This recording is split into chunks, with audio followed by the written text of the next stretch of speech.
इतिहास रचते हुए भारतीय जनता पार्टी ऐतिहासिक जश्न मनाने जा रही है, जब अब से कुछ ही देर बाद शपथ ग्रहण की शुरुआत होगी भूपेंद्र पटेल के लिए। मोदी, शाह, नड्डा सभी रहेंगे मौजूद। लेकिन उस महा कवरेज से पहले एक बड़ी खबर इस वक्त की आ रही है। कहते हैं तीर कमान और बात जुबान से निकल जाए तो वापस नहीं आती। मध्य प्रदेश के पूर्व मंत्री कांग्रेस नेता राजा पटेरिया से बेहतर ये बात कोई नहीं समझ सकता। पन्ना जिले के पवई रेस्ट हाउस में जिला कांग्रेस कमेटी की बैठक में पटेरिया की जुबान से पीएम मोदी के लिए ऐसा कुछ निकल गया है जिस पर सियासी बवाल मच गया। हालांकि पटेरिया ने उसी वक्त अपनी बात को साफ करने की कोशिश की, लेकिन डैमेज कंट्रोल हो न सका। उनकी सफाई काम नहीं आई है। पटेरिया ने कहा था कि संविधान यदि बचाना है तो मोदी की हत्या करने के लिए तत्पर रहो। हालांकि उसी सांस में राजा पटेरिया ने आगे कहा, हत्या इन द सेंस हराने का काम करो, क्योंकि जो जीत होती है वह कार्यकर्ता की होती है, जो हार होती है वो सेनापति की होती है। लेकिन पटेरिया ने हत्या का मतलब समझाते हुए जो बात कही वो हत्या की बात से दब गई। बीजेपी ने पटेरिया के बहाने कांग्रेस पर हमला बोल दिया है। एमपी के गृह मंत्री नरोत्तम मिश्रा ने कहा है कि राजा पटेरिया पर अब केस दर्ज किया जाएगा। एफआईआर के निर्देश दे दिए गए हैं और पटेरिया इधर सफाई देते फिर रहे हैं, कह रहे हैं मेरे बयान को गलत तरीके से पेश किया। लेकिन प्रधानमंत्री के साथ एक ही लाइन में जब उन्होंने उनकी हत्या की बात कह दी तो जाहिर तौर पर सियासी बवाल मचना ही था।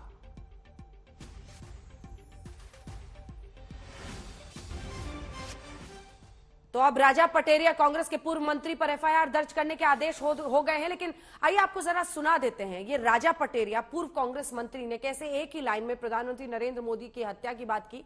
हालांकि बाद में कहा मेरा मतलब हराना है कि मोदी इलेक्शन खत्म कर देगा, मोदी धर्म, जाति, भाषा के आधार पर बांट देगा, दलितों को, वनवासी आदिवासियों को और अल्पसंख्यकों का भावी जीवन खतरे में है।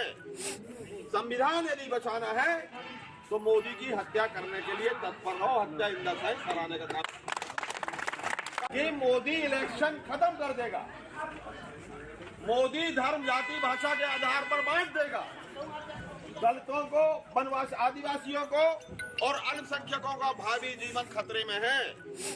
संविधान यदि बचाना है तो मोदी की हत्या करने के लिए तत्पर रहो। हत्या इन द सेंस हराने का काम। मोदी की हत्या करने के लिए तत्पर रहो, मोदी को हराने के लिए। लेकिन जाहिर तौर पर जैसे कहते हैं मुंह से जुबान से ये बात निकल गई है और बीजेपी कह रही है कि ये प्रधानमंत्री के खिलाफ नफरत उकसाने के बराबर है। प्रधानमंत्री के खिलाफ अब कांग्रेस पार्टी उनकी जान लेने तक पहुंच गई है। तमाम भारतीय जनता पार्टी के नेता हैं जो इस पर अब ट्विटर के जरिए, सोशल मीडिया के जरिए बयान दे रहे हैं। नरोत्तम मिश्रा ने तो एफआईआर के आदेश दे ही दिए हैं, लेकिन साथ ही आपको ये भी बता दें कि चाहे वो अमित मालवीय हो या कांग्रेस भारतीय जनता पार्टी के अन्य नेता, वो सभी इसे सीधे सीधे मोदी नफरत से जोड़ रहे हैं और उनका यह आरोप है कि कांग्रेस पार्टी प्रधानमंत्री के खिलाफ लोगों को उकसा रही है।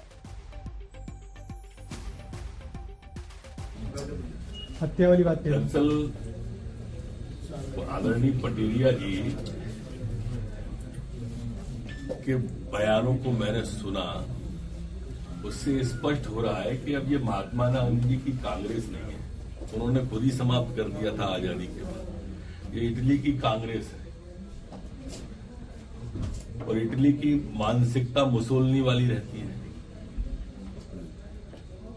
जिस तरह से उनकी यात्रा में स्वरा भास्कर, कन्हैया कुमार, सुशांत जी चल रहे हैं ना, उससे भी स्पष्ट हो जाता है माननीय प्रधानमंत्री जी के खिलाफ इस बेहद आपत्तिजनक बयान जो माननीय पटेरिया जी ने किया है।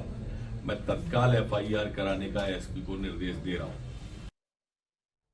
तो एसपी को तत्काल एफआईआर दर्ज करने का निर्देश दे रहा हूं, ये गृह मंत्री वहां बोल रहे हैं। आपने सुना नरोत्तम मिश्रा को मध्य प्रदेश में। लेकिन अब आइए आपको दोनों बयान सुनाते हैं। दरअसल पहले लोगों के बीच में उन्होंने कह दिया प्रधानमंत्री की हत्या की बात, अब उससे पीछे हट रहे हैं। ये बयान है कांग्रेस के पूर्व मंत्री मध्य प्रदेश राजा पटेरिया का, सुनिए। कि मोदी इलेक्शन खत्म कर देगा, मोदी धर्म, जाति, भाषा के आधार पर बांट देगा, दलितों को, वनवासी आदिवासियों को और अल्पसंख्यकों का भावी जीवन खतरे में है।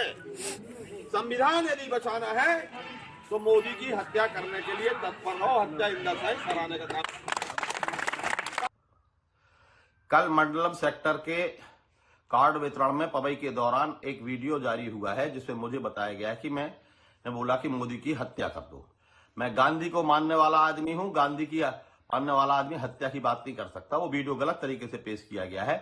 मेरा कहने का आशय था कि राजनीतिक चुनाव क्षेत्र में उनको पराजित दिला के इस देश का संविधान बचाओ, अल्पसंख्यकों का, दलितों का और आदिवासियों की रक्षा करने के लिए, बेरोजगारी हटाने के लिए मोदी को पराजित करना आवश्यक है। मेरा उद्देश्य हत्या के को लेकर गलत तरीके से पेश किया गया। तो अब एफआईआर दर्ज हो रही है और जाहिर तौर पर सियासी तूफान के थपेड़े चेहरे पर पड़ रहे हैं। तो राजा कटेरिया सामने आए हैं, ये सफाई दे रहे हैं। हालांकि उस वक्त भी उन्होंने एक लाइन जरूर कही थी प्रधानमंत्री की हत्या को लेकर, लेकिन फौरन कहा था उनको हराने से है। बहरहाल इस खबर पर रहेगी हमारी नजर, क्योंकि बवाल बढ़ता ही चला जा रहा है। लेकिन अब बात उस बड़ी खबर की जिस पर आज तक बना रहेगा गुजरात में भूपेंद्र पटेल सरकार का शपथ ग्रहण।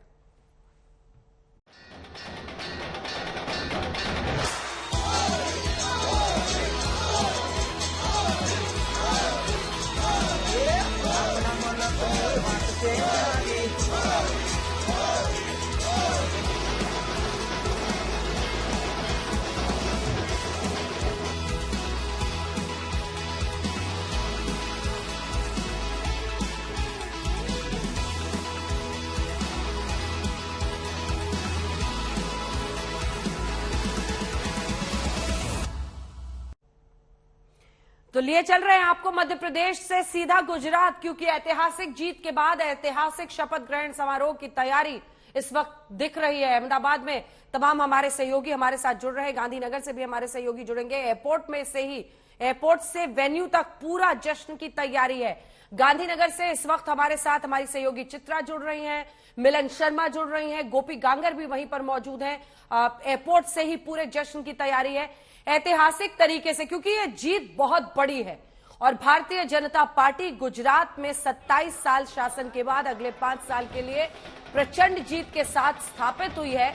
आज उसकी मुहर इस मंच से लगेगी। चित्रा, बिल्कुल सही कहा अंजना आपने, मुहर लगनी है और उसको लेकर तैयारियां पूरी हो चुकी हैं। 2 घंटे से भी कम का इंतजार, और आपको बताते चले कि अब तमाम तैयारियां पूरी हो चुकी हैं। इंतजार किया जा रहा है जब यहां पर खुद मुख्यमंत्री पहुंचेंगे भूपेंद्र पटेल। 1 साल पहले ये जरा सोचिए, एक ऐसा चेहरा जिन्होंने 2017 में पहली बार घाटलोदिया से चुनाव लड़ा, 1,17,000 वोटों से जीतते हैं, बन जाते हैं और फिर उन्हीं के चेहरे को लेकर बीजेपी चुनाव लड़ती है। और हम सब जानते हैं कि किस तरह से 1,92,000 वोटों से घाटलोदिया से उन्होंने जीत हासिल की। और इस प्रचंड जीत को सेलिब्रेट करने के लिए 156 विधायकों के साथ भारतीय जनता पार्टी की बहुत बड़ी तैयारी, 3 बड़े स्टेज बनाए गए हैं, एक मुख्य मंच बनाया गया है जिस पर शपथ ग्रहण का ये समारोह होगा। आपको बता दें कि वहां पर तैयारियां पूरी हो चुकी हैं। मुख्यमंत्री की मौजूदगी होगी, प्रधानमंत्री नरेंद्र मोदी की मौजूदगी होगी, गृहमंत्री अमित शाह वहां पर बैठेंगे, तमाम केंद्रीय दिग्गज नेताओं की मौजूदगी होगी। 2 अलग-अलग मंच भी बनाए गए हैं। एक पर भगवा कपड़े में वो तमाम साधु संत बैठे हुए नजर आएंगे जिनको अलग जगाते हुए भारतीय जनता पार्टी हिंदुत्व का एक बड़ा संदेश देती है। तो वहीं एक दूसरा मंच बनाया गया है जिसमें देश के अलग-अलग हिस्सों से तमाम जो नेता पहुंच रहे हैं उनके लिए वो मंच बनाया गया है। लेकिन 156 विधायकों की तादाद बहुत ज्यादा है, उनमें से कुछ ही चेहरों को मंच पर जगह मिलेगी। 16 लोगों को फोन गया है, तो बाकी तमाम लोगों के लिए अलग व्यवस्था की गई है। और नीचे जो कुर्सियां लगाई गई हैं वीवीआईपी रो में, वहां पर उन तमाम विधायकों को बैठने के लिए कहा जाएगा। कई विधायक आ भी चुके हैं, कुछ लोग मंच पर जाकर अपनी सेल्फी भी क्लिक कराते हुए तस्वीरों में हमें नजर आए। लेकिन यकीनन बीजेपी की ये जितनी बड़ी जीत, उससे बड़ा ये सेलिब्रेशन। और 2024 आपको टोक रही हूं, स्मृति ईरानी को सुनाइए, कुछ बोल रही है, पहुंच गई है। संविधान बचाना है, हम पीएम की हत्या कर दो, इस तरह की भाषा का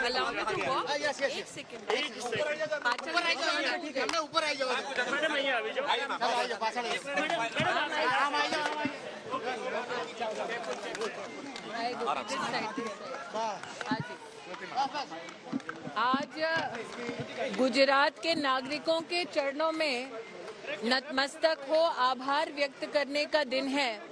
भारतीय जनता पार्टी को प्रधान सेवक नरेंद्र भाई के नेतृत्व में अभूतपूर्व जीत दिलवाने के लिए और विकास की गौरव गाथा को सुनहरे अक्षरों में इतिहास में पुनः दर्ज करने के लिए गुजरात की प्रजा को मैं आभार व्यक्त करती हूँ। नरेंद्र भाई का भूपेंद्र भाई का, CR पाटिल साहब का और अमित भाई शाह का विशेष अभिनंदन करती हूँ। आज प्रधानमंत्री पर अभद्र टिप्पणी की गई है, कहा गया है जीतू राघव पटवारी की तरफ से कि अगर संविधान बचाना है। कांग्रेस पार्टी के कुछ नेताओं ने सतत गांधी परिवार के आदेश अनुसार नरेंद्र भाई पर न सिर्फ अभद्र टिप्पणियां की हैं, बल्कि उनकी हत्या हो ऐसी इच्छा भी बार बार जाहिर की है। प्रश्न ये उठता है कि गांधी खानदान क्यों उतारू है कि नरेंद्र भाई पर एक व्यक्ति नहीं बल्कि एक संवैधानिक पद पर विराजमान एक व्यक्ति पर इस प्रकार का प्रहार हो। ये मात्र शब्द नहीं है। जब कांग्रेस के पास सत्ता थी पंजाब में, तब उन्होंने प्रधानमंत्री की सिक्योरिटी के साथ क्या खिलवाड़ किया था, इसका देश साक्षी है। गांधी खानदान क्यों बार बार अपने नेताओं को उकसाती है कि वो नरेंद्र भाई का इस प्रकार से न सिर्फ अपमान करे बल्कि उनकी मौत की इच्छा भी व्यक्त करे। नीतीश कुमार कह रहे हैं कि अगले लोकसभा चुनाव में कोई फ्रंट नहीं होगा, सिर्फ फ्रंट होगा। नरेंद्र मोदी। तो केंद्रीय मंत्री स्मृति ईरानी पहुंच चुकी हैं वहां पर और दो बड़ी बातें। एक तो उन्होंने गुजरात की जनता का इस ऐतिहासिक जीत पर धन्यवाद दिया। प्रधानमंत्री नरेंद्र मोदी, भूपेंद्र पटेल जिन्होंने रिकॉर्ड तोड़ जीत, खुद सबसे ज्यादा मार्जिन से वही जीते इस बार 1,92,000 से ज्यादा वोटों से। गृह मंत्री अमित शाह का उन्होंने धन्यवाद किया और इसी के साथ CR पाटिल जो कि प्रदेश अध्यक्ष थे गुजरात में बीजेपी के। लेकिन सबसे बड़ा बयान राजा पटेरिया पर आया है। राजा पटेरिया दरअसल कांग्रेस पार्टी के पूर्व मंत्री हैं मध्य प्रदेश से और उन्होंने एक मंच पर, एक छोटी सी सभा थी हालांकि, लेकिन उसमें उन्होंने एक लाइन में जो शब्द कह दिए हैं उसको लेकर बवाल है। उन्होंने कहा प्रधानमंत्री की हत्या के लिए तत्पर रहो, आई मीन उन्हें हराने के लिए। लेकिन जाहिर तौर पर हराने वाली बात अब पीछे छूट गई है। बीजेपी आक्रामक है। आपने सुना कि सीधा इसको गांधी परिवार से स्मृति ईरानी ने जोड़ दिया है और कहा है कि गांधी परिवार के आदेशानुसार प्रधानमंत्री की जीवन पर हत्या, उनकी जीवन पर हमले की बात बार बार कांग्रेस पार्टी करती है। मिलन, एक बार फिर नजारा दिखाइए और आपके पीछे बहुत सारी महिलाएं भी दिख रही हैं। बहुत जोश होगा कार्यकर्ताओं में, उन्होंने पूरी ताकत झोंकी है। गोपी, अगर कोई और आता है आप इशारा कीजिएगा, आप लगातार स्क्रीन पर हैं इसलिए इशारा कीजिएगा, मैं आपके पास आऊंगी। गोपी, मिलन। अंजना, आपको दिखाएं कि यही वो कार्यकर्ता है जिसकी वजह से आज गुजरात में एक बारी फिर से जो 156 सीटों की अस्मिता है वो दिखाई दे रही है।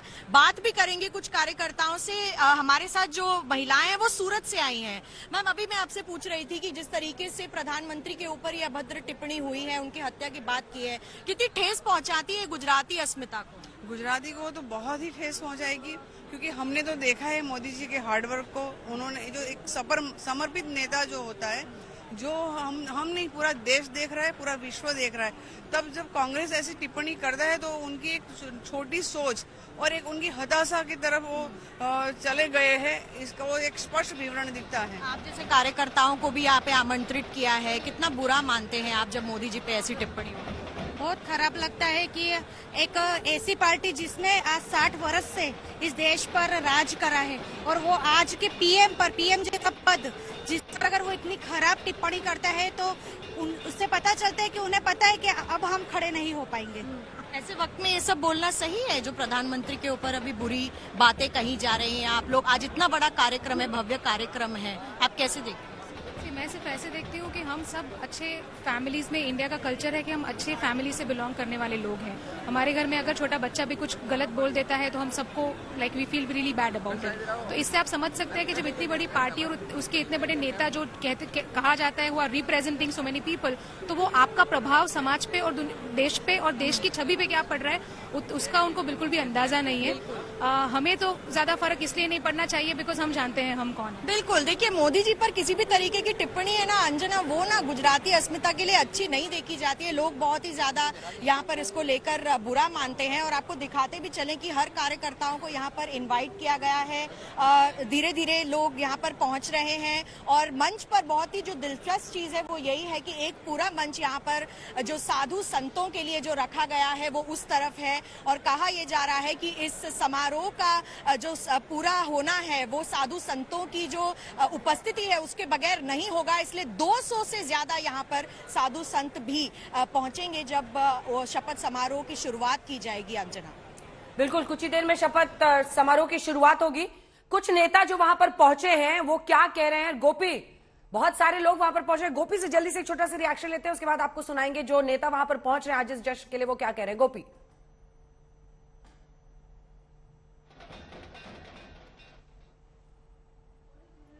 गोपी तक आवाज नहीं पहुंच रही, लेकिन गोपी का साउंड अप होते ही ढोल नगाड़ों की आवाज जरूर आ जाती है। और चित्रा यही बता रहा है, क्योंकि जो मेहनत की थी भारतीय जनता पार्टी के कार्यकर्ताओं ने, सबसे ज्यादा ताकत अगर झोंकी गई थी शीर्षस्थ नेताओं की तरफ से, सबसे ज्यादा रैलियां प्रधानमंत्री ने की हैं, तो इसी के साथ कार्यकर्ताओं पर भी बहुत जिम्मेदारी रहती है। आज उन सब के लिए बहुत बड़ा दिन है और जाहिर तौर पर बीजेपी के लिए संदेश एक 2 मंच लगाकर भी वहां पर दिया जा रहा है।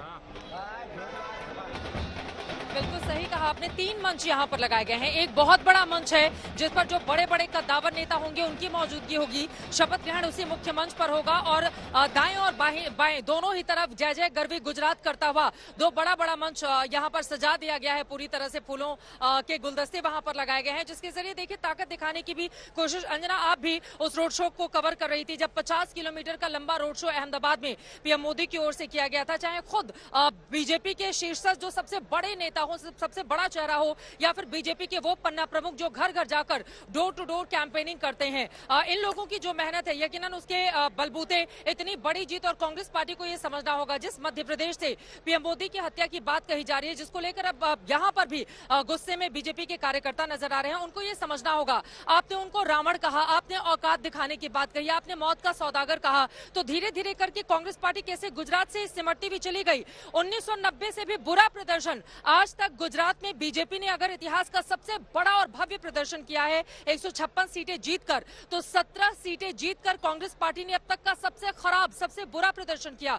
वो भी तब जब 60 सालों से, जब से गुजरात अस्तित्व में आया, तब से लेकर 32 ऐसी सीटें थी अंजना जिस पर कांग्रेस पार्टी कभी नहीं आ रही थी। उन तमाम सीटों को भी उसको गंवाना पड़ गया है। यही कारण है कि कांग्रेस को समझना होगा कि बीजेपी जैसी पार्टी से अगर आपको लड़ना है तो आपको कम से कम अपनी जुबान को किस तरह से आगे बढ़ाना चाहिए। लेकिन इन सब के बीच देखिए, गुजरात की जनता का ये बहुत बड़ा मैंडेट है। गुजरात की जनता ने न सिर्फ वोट प्रतिशत में इजाफा किया बीजेपी के लिए, बल्कि सीटों की संख्या को भी बढ़ा दिया। और शायद यही वजह है कि बीजेपी आज ये जो बड़ी तैयारी के साथ शपथ ग्रहण करने जा रही है, इसके जरिए 2024 साधने की भी कोशिश। क्योंकि आपको याद होगा अंजना, लाल किले की प्राचीर पर तिरंगा फहराएं, नरेंद्र मोदी ने ऐसा गुजरात में तब कर दिया था जब वो चीफ मिनिस्टर थे। तो मोदी एक मैसेज देना भी जानते हैं और आज का एक बहुत बड़ा संदेश पूरे देश भर में पहुंचेगा जब बीजेपी अपने 17 बीजेपी एनडीए शासित मुख्यमंत्रियों के साथ इस मंच से तमाम केंद्रीय कद्दावर मंत्रियों के साथ ये बताएगी कि देखिए अगर शपथ होता है तो उसकी तस्वीर कैसे बनती है। और 24 के लिए ये बड़ी दस्तक भारतीय जनता पार्टी की। अंजना, बिल्कुल, और 24 की जब बात होती है तो 2 मंच सजते हैं। एक तरफ विपक्षी नेताओं की जो विपक्षी एकता की दम भरने के लिए ऐसे मंच सजाते हैं, लेकिन बाहर में बिखराव दिखता है। लेकिन नरेंद्र मोदी को पता है कि 156 का ये पुश गुजरात से उनके लिए 24 में बहुत काम आएगा, इसीलिए ऐसे मंच सजाए। गोपी हमारे साथ जुड़ गई है, गोपी से एक रिएक्शन जल्दी से ले लेते हैं। गोपी, सभी नेताओं के पहुंचने का सिलसिला, स्मृति ईरानी ने राजा कटेरिया का जो बयान था उसको सीधा जोड़ दिया है गांधी परिवार से। बीजेपी हमलावर, आक्रामक इस मुद्दे पर साफ दिखाई दे रही है। बड़ा दिन है आज बीजेपी के लिए।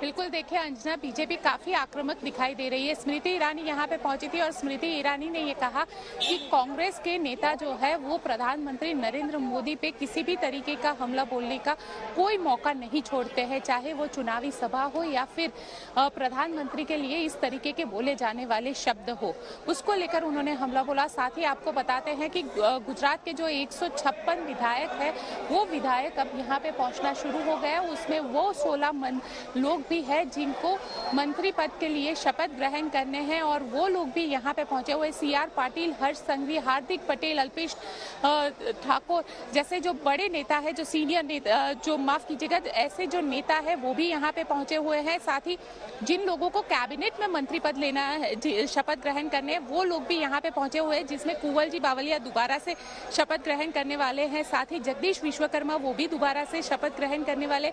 बलदेव जी राजपूत जो है वो पहली बार शपथ ग्रहण करेंगे, लेकिन बेहद दिलचस्प है उनका जो राजनीतिक कैरियर रहा है वो बेहद दिलचस्प है अंजना, क्योंकि बलदेव सिंह राजपूत जो है वो 2017 में अहमद पटेल के सामने जो राज्यसभा का चुनाव हुआ था उसमें वो खड़े रहे थे और जो तीसरे उम्मीदवार थे बीजेपी के वो बलदेव जी राजपूत है। और वैसे में अब आज वो शपथ ग्रहण करने वाले हैं। 2022 में चुनाव लड़े और सिद्धपुर सीट से वो चुनाव जीत गए, तो आज वो भी शपथ ग्रहण करने वाले हैं। साथ ही अगर दूसरे लोगों की बात की जाए तो भानुबेन बाबरिया, एक महिला जो चेहरा है वो भानुबेन बाबरिया जो राजकोट ग्रामीण की सीट से विधायक है, उनको भी मिल सकता है। साथ ही अगर पूरा कॉम्बिनेशन देखें तो दलित आदिवासी जो नेता है उनको भी करीब 4 से 5 जितने आदिवासी जो नेता है वो मंत्री पद की शपथ ग्रहण करेंगे। साथ ही कनु देसाई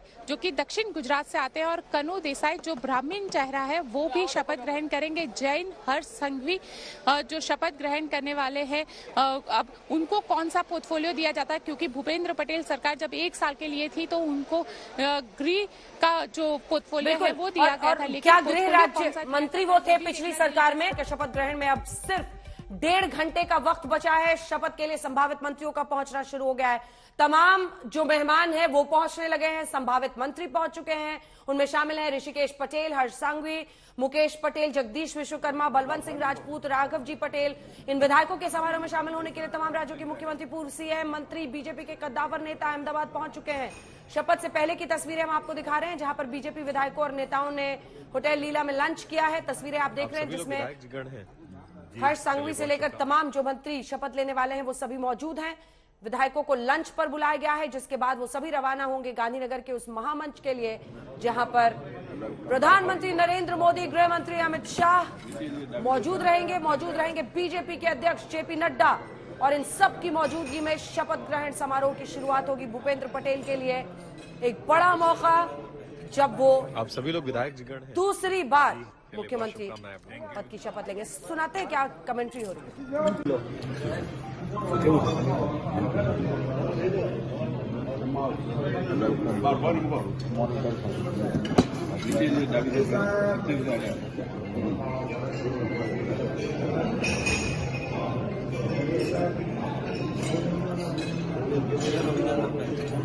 आप सभी लोग विधायक जिगण हैं जी, के लिए बहुत शुभकामनाएं। Thank you.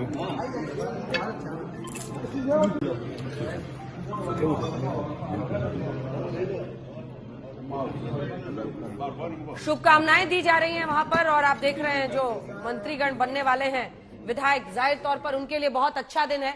लेकिन कई अभी इंतजार में कुछ दिन काटेंगे, कई ऐसे होंगे जिनको शायद मायूसी हाथ लगे, लेकिन बहुत सारे चेहरे हैं जिनमें से हार्दिक पटेल और ऐसे तमाम नेता, अल्पेश ठाकुर जो दूसरी पार्टियों से आए थे। गोपी कौन दिख रहा है, कौन कौन पहुंच गए हैं, कितनी देर में शुरुआत होगी? और पूरे मंत्रिमंडल पर अगर हम जो चेहरे देश भर में खूब लोगों के सामने आए थे उसमें हार्दिक पटेल हो, अल्पेश ठाकुर, जिन सबको दूसरी पार्टी से बीजेपी लाई थी, वो सब भी तो उम्मीद से होंगे।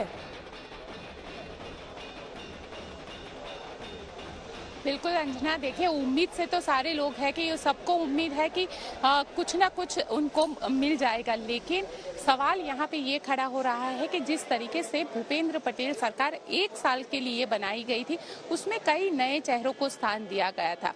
अब उन जो सरकार है उस भूपेंद्र पटेल सरकार और विजय रूपानी सरकार का कुछ कॉम्बिनेशन जो है वो लिया गया है, जिसमें आनंदी पटेल गवर्नमेंट जब थी उसमें भी कुछ मंत्री थे, उन लोगों को लिया गया। यानी ये जो सरकार है इसमें पूरी तरीके से एक ऐसे चेहरों को शामिल किया जा रहा है जिनको सरकार चलाने का थोड़ा बहुत अनुभव है, या कुछ ऐसे विधायक हैं जो मंच है उससे पहले उसी के आप बन चुके हैं। एक सेकंड गोपी, जो मंच है जहां पर आज शपथ ग्रहण हो रहा है वहीं पर आप बाहर में मौजूद हैं। स्मृति ईरानी को तो हमने देखा, वो अभी यहीं से गई थी। और कौन कौन से लोग पहुंच गए हैं, किसके पहुंचने की कितनी उम्मीद है, और क्या मतलब फाइनल टाइम क्या दिया गया है शपथ ग्रहण के लिए? देखिए इस वक्त अंजना हम होटल लीला पर मौजूद है, जहां पे सारे मंत्री जितने भी विधायक है, सारे विधायक यहाँ पे 156 विधायक जो है वो यहाँ पे पहुंचे हुए हैं। इसके अलावा जेपी नड्डा यहाँ पे है, साथ ही जो पूर्व मंत्री है वो भी यहाँ पे पहुंचे हुए हैं बीजेपी के। आप देख सकते हैं यहाँ पे बीजेपी के जो विधायक है वो खाना खा के अब निकल रहे हैं यहाँ से। बाकी कुछ विधायक है वो अभी भी यहाँ पे आना जारी है। आप देख सकते हैं अलग अलग राज्यों के जो पूर्व मुख्यमंत्री भी है और जो मुख्यमंत्री भी है वो भी यहाँ पे पहुंचे हुए हैं। लगातार हम आप देख सकते हैं यहाँ पे कि जो मंत्री यहाँ पे पहुंच रहे हैं, साथ ही बात कीजिए गोपी उनसे बात कीजिए, यहाँ पे पहुंच रहे हैं, साथ ही योगी जिनको फोन आया है बात कीजिए। हाँ दिखाइए। बिल्कुल बात करने की। बिल्कुल देखिए, हमारे साथ अहमदाबाद के एमएलए जो है, एलिस ब्रिज के एमएलए है, वो मौजूद है। ये बताइए, आपको तो फोन नहीं आया, दुख हुआ है? बिल्कुल नहीं, पार्टी ने मुझे एमएलए बनाया है, ये मेरे लिए खुशी की बात है। पहली बार एमएलए बने? पहली बार बनाया, फिर तो क्यों बनाएगी पार्टी मुझे कोई अफसोस नहीं है। बिल्कुल देखिए, दूसरे विधायक जो दरियापुर जो वहाँ पे मुस्लिम बहुल इलाका है, वहाँ पे हमेशा कांग्रेस के जो ग्यासुद्दीन शेख है, जो मुस्लिम विधायक है, वो चुन के आते थे। पहली बार वहाँ से कौशिक जैन चुन के आए हैं। कौशिक भाई, ये बताइए, पहली बार दरियापुर का जो सीट है वो बीजेपी ने यहाँ से जीता है बहुत वक्त के बाद। 15 साल के वनवास के बाद 3 टर्म ग्यासुद्दीन भाई थे। 15 साल के वनवास के बाद अगर मैं जीता हूं तो मैं राम राज्य की स्थापना वहां करूंगा, सबके साथ लेके सबका विकास करूंगा और प्रयास भी करूंगा। बिल्कुल, सबको साथ लेके सबका विकास करने की यहाँ पे बात कर रहे हैं। आप देख सकते हैं सारे जो विधायक है वो यहाँ पे पहुँच चुके हैं और एक के बाद एक अब जो विधायकों के निकलने का जो दौर है वो भी शुरू हो चुका है। यहाँ पे आप देख सकते हैं नितिन पटेल जो है वो भी यहाँ पे पहुँचे हुए हैं। नितिन पटेल से भी बात करने की हम कोशिश करेंगे कि उनका क्या कहना है।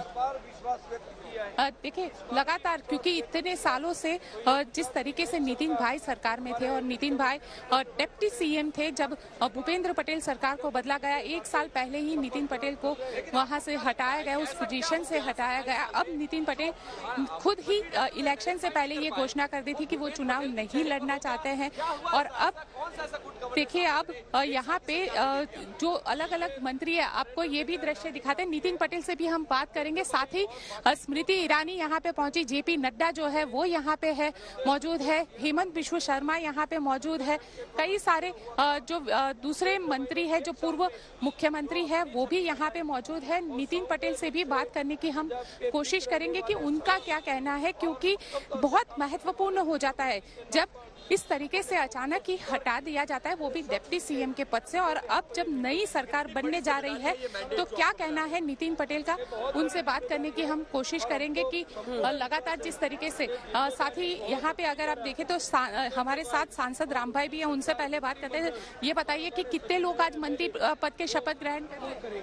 वो तो जो आज मीडिया में नाम आया डिक्लेयर 19-20 है वो डिक्लेयर होगा, बाद में तय करेंगे मंडल। सब मुख्यमंत्री का राइट है और सब बड़े लोग बैठ के सब तय करेंगे। बिल्कुल, देखिए, साथ ही ये भी बताइए कि जब शपथ ग्रहण के अंदर कितने लोग मौजूद है और क्या बातचीत हो रही है, क्योंकि जो वीडियो हमारे सामने आया, होटल के अंदर लंच चल रहा है।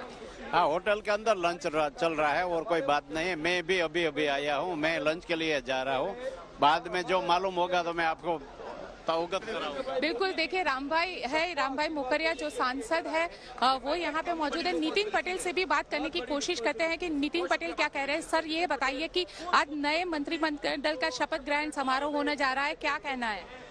आज हमारे लिए बहुत खुशी का दिन है और पूरी भारतीय जनता पार्टी के लिए और देश के सभी राष्ट्रीय दल जो लोकतांत्रिक तरीके में मानते हैं उन सबके लिए भी ये बहुत महत्व का दिन है। इसलिए दिन महत्व है कि 27 साल लगातार लोगों का विश्वास संपादन करके बार बार सरकार बनाना और 27 साल के बाद फिर से दूसरे 5 साल के लिए हमारी नई सरकार बनाना वो कोई छोटी बात नहीं है।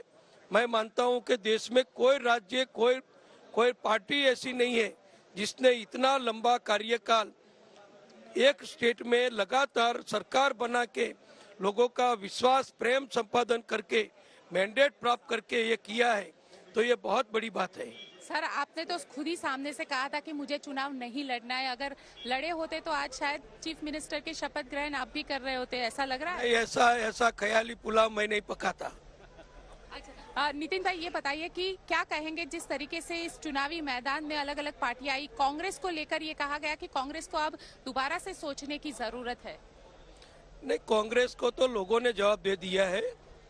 गुजरात की जनता 6 करोड़ 30 लाख की आबादी और करोड़ों वोटर्स ने जिस प्रकार से वोटिंग किया है और 156 विधायक हमारे चुने गए हैं, तो ये मैंडेट ही कांग्रेस को सोचने के लिए मजबूर करता है कि कांग्रेस कहाँ है, कैसे है।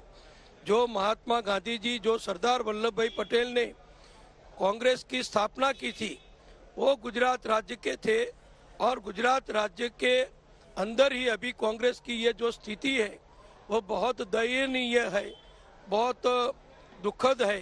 तो कांग्रेस को सोचना है कि ये क्यों हुआ। हमने तो हमारा काम किया है, लगातार 27 साल तक लोगों की सेवा की है। प्रधानमंत्री नरेंद्र भाई मोदी जी गुजरात के मुख्यमंत्री थे, तब से उन्होंने गुजरात की विकास यात्रा शुरू की और आज पूरी दुनिया में गुजरात और भारत का मान सम्मान, गौरव और समृद्धि बढ़ाया है। ये सब गुजरात के कारण हुआ है।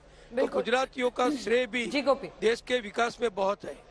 चलिए देखिए जी अंजना, देखिए गुजरातियों का श्रेय काफी बड़ा है बता रहे हैं और कांग्रेस पे भी निशाना साध रहे हैं। लेकिन यहाँ पे आप देख सकते हैं, अगर मैं अपने कैमरामैन को कहूंगा कि वो जरा से दृश्य दिखाए, क्योंकि हर जगह पे आप ये देखेंगे जितने भी यहाँ पे आपको भगवे पट्टे के साथ दिख रहे हैं, ये जबरदस्त हलचल है गोपी, जबरदस्त हलचल है। कुछ ही देर में आपके पास लौटेंगे क्योंकि वहां पर विधायकों मंत्रियों का पहुंचने का सिलसिला शुरू है और यहीं से सब सीधा फिर जाएंगे गांधीनगर के उस मंच पर जहां शपथ ग्रहण होना है।